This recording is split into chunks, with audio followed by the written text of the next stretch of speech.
I piccioni crescono in maniera esponenziale e questo ci crea non pochi problemi, soprattutto a livello di guano ovunque, guano sui marciapiedi, guano sulle macchine, guano sui lettini dei giardini e della spiaggia. Molto spesso gli ospiti ci contestano la pulizia della macchina, ci contestano insomma, che non è neanche un bel vedere, anche dal punto di vista sanitario siamo preoccupati. Il problema dei piccioni con cui Jesolo combatte ormai da anni e che crea notevoli disagi deve essere risolto. In prima linea l'associazione Jesolana Albergatori, che ha chiesto all'amministrazione comunale un intervento. Le proposte ci sarebbero, evidenzia Contarini, come già sperimentato a Venezia. Un mangime di tipo chimico che possa sterilizzare questi piccioni e capisco che possa essere visto in malo modo, ma un abbattimento selezionato di piccioni possa essere richiesto, anche perché,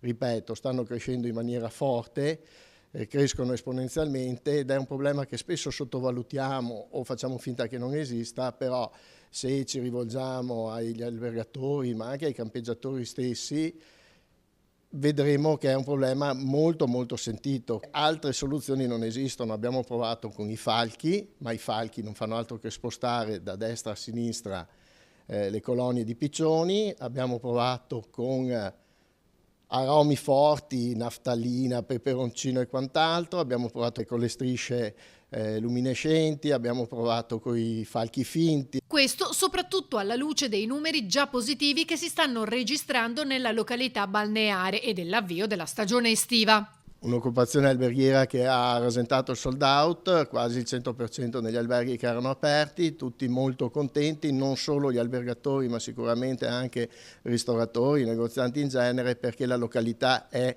stata in questo periodo, quindi 1-3 maggio, un vero e proprio ferragosto.